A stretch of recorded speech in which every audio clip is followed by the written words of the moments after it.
Morning all. Well, these aren't the most comfortable of shoes I've ever worn, but that's the least of our worries today. I managed to block the light out over there with that old bonnet so that we can see what we're looking at here. And what we are looking at here is compression struts. Now, after having to mess about with the holes up inside there for the cross member because nothing lines up anymore, I had to spread the chassis legs as well with the jack and several blocks of wood. Where we're at now is a compression strut, so I thought it'd be clever and put the left control arm on the right side, right control arm on the other side, and that would get away with this 70 odd degree angle because it used to obviously go forward to the anti-roll bar, but that made the strut too long, so that idea failed. So I've put them the right way round now. But the next big problem I got is the only way a compression strut works is the pivot point at the back of the strut needs to be above the pivot point of the track control arm. And no matter what I do, I can't shorten the bad boy and get it any higher. I've managed to get it up an inch from what it was, but I've got virtually no adjustment for going backwards. So as long as this here is back more than it should be right now, it means I can move it forward. But if it's not, I don't really know what to do now, because that can't go any more, and I suppose really all this hassle is down to this being a homemade chassis leg, which without going over there and measuring, it looks to be a lot fatter than a regular leg, which means that that is mounted a lot lower down. So am I overthinking all this? Because it ain't going to be £1 million race car, is it? It's just something for fun.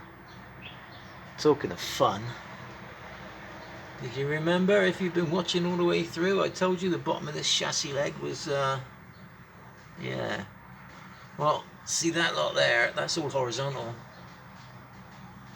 and the chassis leg kicks up in the air.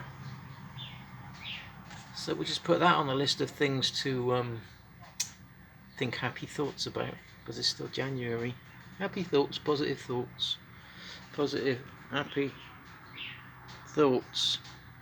And then I suppose I'll go to the scrapyard really and try and find myself a sort of steering rack that's going to get me in a ballpark figure, because he's going on the back there, and God knows how many UJ joints I'm going to need.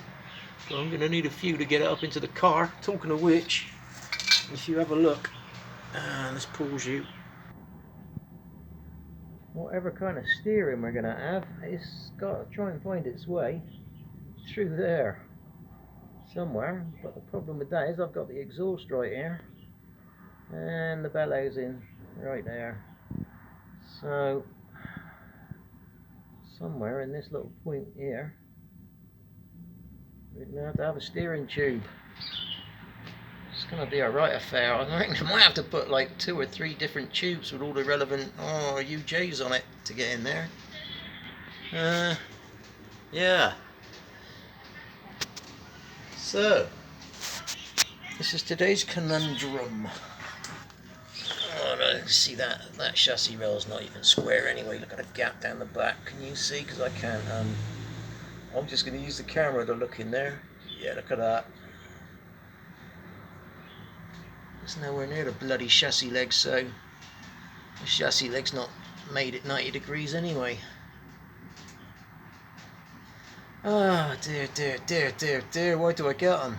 Why do I bring this on myself? Oh, you know, it's because I'm too bloody stupid and poor to buy one ready-made. Oh well, I guess this is going to be my life for the next couple of days, so I'll just leave it at that and see how we get on by the end of the afternoon.